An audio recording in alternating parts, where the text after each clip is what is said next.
हमारे यहाँ इसको शुक्ल एकादशी भी कहते हैं, और कहते हैं ये सती माता ने यही एकादशी के दिन से जो व्रत साधना करना प्रारंभ करी थी वो सुख देने वाली थी। निवेदन है आपसे भी,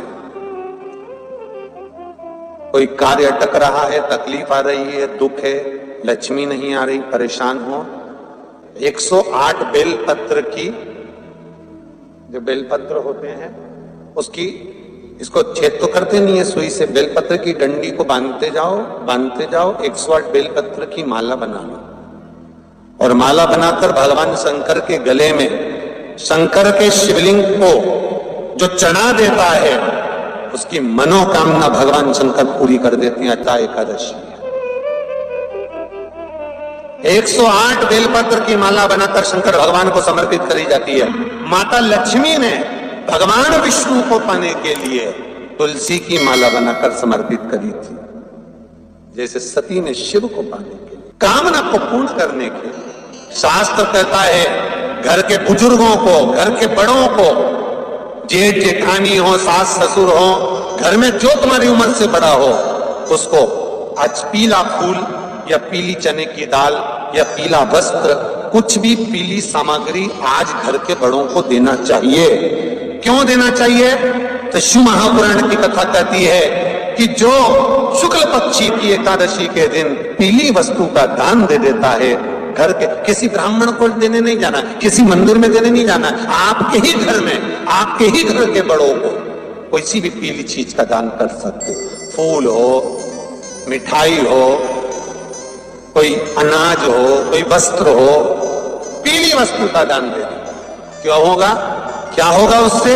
शिव महापुराण की कथा कहती है उससे जिंदगी में कभी बड़ी बीमारी प्रवेश नहीं करती। सनातन धर्म कहता है बट वृक्ष की पूजन करने वाला, बट वृक्ष के नीचे शिव की आराधना करने वाला, लोम समर्पित कर जल चढ़ाने वाले का जैसे कर्ज मुक्ति होती है, उसी तरह आंवले के वृक्ष के नीचे मात्र ताजा मिष्ठान दूध का बनाकर उस सामग्री को भगवान आंवले के वृक्ष के नीचे पूजन करने से लक्ष्मी और संपदा की वृद्धि होती है। जैसे शमी का पौधा, शमी का वृक्ष, शमी के वृक्ष के नीचे मात्र दूध और जल मिला हुआ जल, शमी के वृक्ष के नीचे मात्र ओघड़दानी अवधूतेश्वर महादेव के नाम से केवल हफ्ते में एक बार भी अगर दूध और जल का मिश्रण शमी के पौधे के नीचे कर दिया जाता है तो कहते हैं शरीर में बड़ी से बड़ी अगर बीमारी है, कहीं कैंसर जैसा रोग है या किडनी लीवर जैसा रोग है, कोई भी तकलीफ, कोई गांठ अगर शरीर में हो गई है, तो शमी के वृक्ष के नीचे दूध का जल थोड़ा सा हफ्ते में एक बार अवधूतेश्वर महादेव के नाम से समर्पित कर देने से रोग का निवारण होने लगता है, रोग थम जाता है और आगे नहीं बढ़ पाता और उसका इलाज चालू हो जाता है, सुख का अनुभव।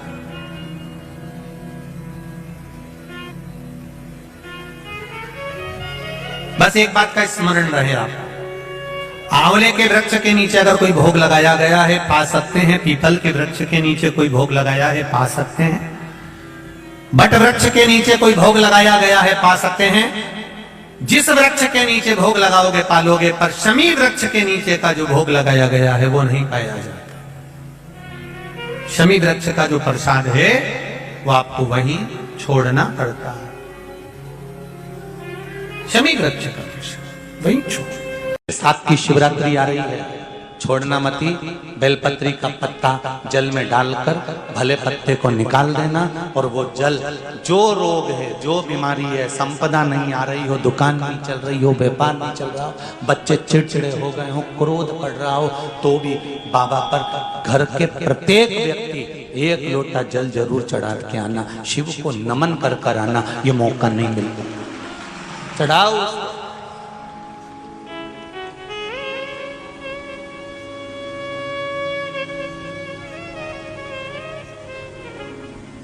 बैसाख के महीने में एक पकवान बनता है शंकर जी का,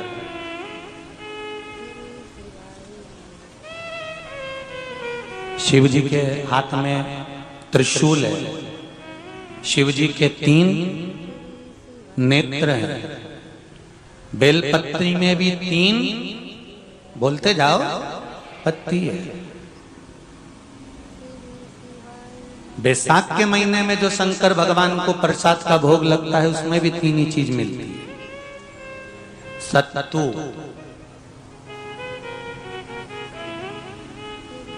कोई दूसरे महीने में बनता है? जम के तो बोलो नहीं। कब बनता है? यही बैसाख के महीने में। चने की दाल, गेहूं और जौ, इन तीनों को गलाकर सेक कर जो सत्तू तैयार होता है, इसी बैसाख के महीने में परशुराम जयंती के दिन या अमावस्या के दिन या पूर्णिमा के दिन शंकर भगवान को समर्पित होता है और भगवान विष्णु को समर्पित होता है। दुनिया के लोग कहते क्या होता है सत्तू से? सास अपनी बहू से कहती है बेटा सत्तू बना ले, थोड़ा सा सत्तू बाजार से ले आना, 10 रुपए का खरीद कर ले आना। आज सत्तू, आज अपन पूजन करेंगे सत्तू की, अक्षय तृतीया है, थोड़ा सा पूज देंगे, थोड़ा सा भगवान को भोग लगा देंगे, सत्तू का लड्डू बना लेंगे। बोलो री जी, सही है कि गलत है? बाजार में भी सत्तू मिलता है तो बच्चे कहते हैं, बहुएं कहती हैं कौन खाएगा, काय को ला रहे हो, सत्तू का क्या काम है? और शिव महापुराण की कथा कहती है, स्कंद पुराण की कथा कहती है, जिस समय पर बैसाख के महीने की सुंदर अमावस्या का दिन था, उस दिन माता पार्वती शंकर भगवान के लिए जब पकवान बनाने के लिए बैठी, कुछ नहीं मिला, तब माता पार्वती ने 3 अनाज को लिया, एक चना, दूसरा गेहूं और तीसरा जो। इन तीनों को भींग रहे थे, उसको लेकर आए गंगा जी में से, उसको सेक कर माता ने अंगीठी पर और उसका जो सत्तू बनाकर शिव को दिया। शंकर भगवान ने कह दिया, सुन पार्वती, ये सत्तू नहीं, ये मेरी औषधि है।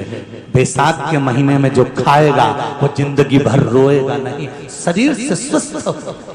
अब उसको बैसाख के महीने में पियो बेल। बेल मतलब समझ गए? बेल का रस।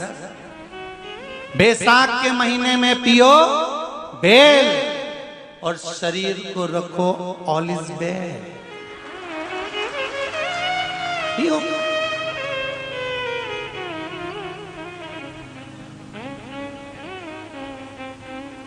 शरीर बेकार नहीं होगा, शरीर बेकार नहीं हो सकता। अब शिव आराधना तो करो। हाँ, जिंदगी की मोड़ पर शंकर परीक्षा बहुत लेते हैं। चलो आ जाओ गरुड़ पुराण में। मरने का 47वां दिन, जब मरेंगे तब गरुड़ पुराण बचेगी, पहले ही सुन लो। और जिसके पास में गरुड़ पुराण नहीं हो तो पंडित जी से मंगवा कर फिर पढ़ के देख लेना। मरने के 47वें दिन, 47 डेज, 47वें दिन किस चीज का दान तुम्हारे सामने आता है? मरने के 47वें दिन। 10 दिन तक तो जीवात्मा घर की अटारी रहती, मरने के बाद 12वें के दिन चली जाती है। उसके बाद में जब 47वां दिन आता है तो 47वें दिन जीवात्मा को क्या दान करा जाता है? व्यक्ति ने क्या पुण्य करा होता है कि उसको नरक नहीं भोगना पड़ता, बेतरणी नहीं भोगना पड़ती, वो सीधे बेतरणी से पार उतर जाता है। वो किस चीज का दान है? तो कहा शिव महापुराण में, गरुड़ पुराण में, कि वो सत्तू का दान है जो बैसाख महीने में करा जाता है। सत्तू का दान 3 चीजों से मिलकर बनता है। जौ, बोलते जाओ जल्दी, गेहूं, चना, ये 3 चीज से मिलकर बनता है। इसमें जो बारीक बारीक कण होते हैं, जितने जितने 3 चीज के मिले हुए बारीक बारीक कण होते हैं, ये जब दान किया जाता है सत्तू का, तब ये बेतरणी करने के लिए 47वें दिन इस जीवात्मा ने अगर सत्तू का दान करा होता है या सत्तू का सेवन बैसाख के महीने में करा होता है तो उसको बेतरणी नहीं भोगना पड़ती, डायरेक्ट सीधे रतलाम उज्जैन से डायरेक्ट। किस किस क्या बनता है सत्तू? मैंने भी तो ये पूछा किस किस क्या बनता है। मैं अभी थोड़ी ना कि अभी बन गया। बैसाख में बनता तो होगा। पहले गांव के लोग तीरथ करने जाते थे। गांव का लोग जब तीरथ करने जाता था, कोई सामान नहीं लिया, सत्तू बांधी पोटली में धरा यूं और पानी में घोलिया और नमक डालिया या शक्कर या गुड़ घोल के और पी के वही चले। आज के अब जब सैनिक युद्ध करने जाता है, थक जाता है, बहुत थकान हो जाती है, जब उससे देखा जाता है तो सैनिक का जो कमांडर होता है वो सत्तू मंगवाता है और गिलास में खोल खोल कर पूरी सेना को पिलवाकर फिर युद्ध में उतार देता है। फिर युद्ध में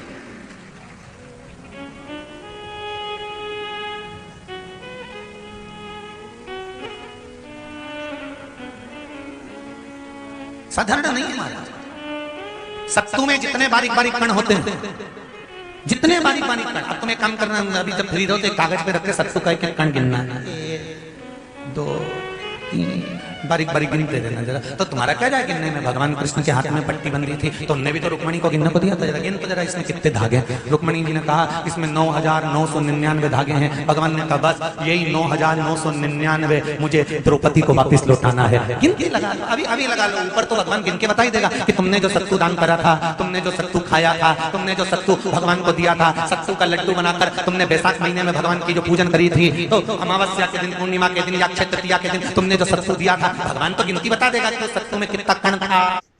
सत्तू दिया था, भगवान तो गिनती बता देगा कि सत्तू में कितना कण था। और अगर नहीं बताए तो तुम आंदोलन पे बैठ जाओगे। क्या मैं बताओ पहले हमने कितना सत्तू दिया तो उसमें कितने कण थे, बताना पड़ेगा।